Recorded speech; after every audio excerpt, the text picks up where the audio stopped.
Praise the Lord. Help me Lord എന്ന YouTube ചാനലിലേക്കും Facebook പേജിലേക്കും എല്ലാവർക്കും സ്വാഗതം. ഞാൻ ബെൻസി. ഇന്ന് നമ്മൾ ചെയ്യാൻ പോകുന്നത് ഒരു സ്പെഷ്യൽ ഓംലെറ്റ് ആണ്. ഓംലെറ്റ് എന്ന് പറഞ്ഞപ്പോൾ നിങ്ങൾ ചിന്തിക്കുമായിരിക്കും ചോറിന് അല്ലെങ്കിൽ മറ്റേതെങ്കിലും ഡിഷിന് സൈഡ് ഡിഷായിട്ട് യൂസ് ചെയ്യാൻ പറ്റുന്നതാണെന്ന്. പക്ഷെ അതല്ല.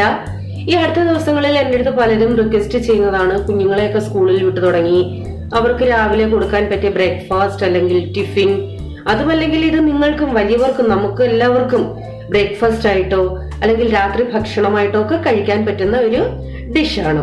വളരെ ഈസിയാണ്, അതോടൊപ്പം തന്നെ ഹെൽത്തിയുമാണ്. അപ്പൊ അതിനുവേണ്ടി ഞാൻ ഇവിടെ എടുത്തിരിക്കുന്നത് 2 മുട്ടയാണ്. മുട്ട നിങ്ങൾക്ക് ഏത് വേണമെങ്കിലും എടുക്കാം. കോഴിമുട്ട എടുക്കാം അല്ലെങ്കിൽ താറാമുട്ട എടുക്കാം, അത് നിങ്ങളുടെ ഇഷ്ടം. ഇനി നമുക്ക് ഇതിലേക്ക് ആവശ്യത്തിനുള്ള ഉപ്പ് ചേർക്കാം. മുളക് പൊടി, നിങ്ങൾക്ക് മുളക് പൊടി വേണ്ടെങ്കിൽ പച്ചമുളക് ചേർക്കാം. പക്ഷെ കുട്ടികൾക്കൊക്കെ കൊടുക്കാനാണെങ്കിൽ മുളക് പൊടി ചേർക്കുന്നതാണ് നല്ലത്. ഇനി എരി കൂട്ടാത്തവരാണെങ്കിൽ മുളക് പൊടി ചേർത്തില്ല എങ്കിൽ കുഴപ്പമില്ല. ഇനി നമുക്ക് ഇതിലേക്ക് ലേശം നാരങ്ങ നീര് ഒഴിക്കാം.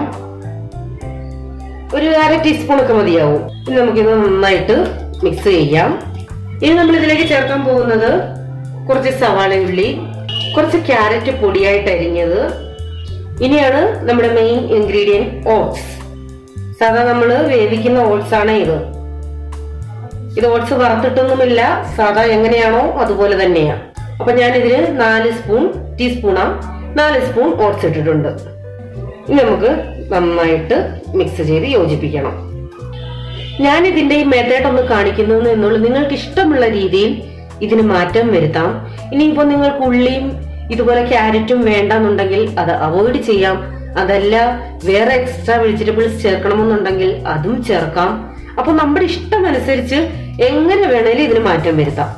പക്ഷെ ലഗേജ് കൂടുന്തോറും മുട്ടയുടെ എണ്ണം കൂട്ടണം. ഇപ്പൊ നന്നായിട്ട് മിക്സ് ആയിട്ടുണ്ട്. ഉപ്പൊക്കെ പരുവമാണോ എന്ന് നോക്കണം. വേണമെന്നുണ്ടെങ്കിൽ ചേർത്ത് കൊടുക്കണം. തവയോ പാനോ എന്തുവാണെന്ന് വെച്ചാല് വെക്കാം. നോൺ സ്റ്റിക്ക് അല്ലാന്നുണ്ടെങ്കിൽ ആവശ്യത്തിനുള്ള എണ്ണയോ ഒഴിക്കണേ. ചൂടായ ശേഷം നമുക്ക് ഇതിനകത്തോട്ട് ഒഴിച്ചു കൊടുക്കാം. ആവശ്യത്തിന് വലിപ്പത്തിൽ നിരത്തിയ ശേഷം നമുക്ക് അടച്ചു വെച്ച് വേവിക്കാം. ഞാനിപ്പോൾ തീ മീഡിയത്തിലാണ് വെച്ചേക്കുന്നത്. ഇനി നമുക്കൊന്ന് തിരിച്ചിടാം.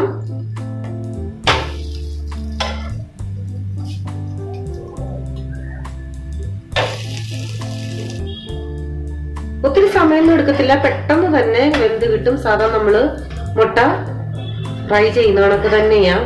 ഇതിപ്പോ വെന്ത് കഴിഞ്ഞു. നിങ്ങൾക്ക് ഇതിൽ വേണമെന്നുണ്ടെങ്കിൽ മല്ലിയിലയൊക്കെ ചേർക്കാമേ. അപ്പൊ ഇത് വെന്ത് കഴിഞ്ഞു.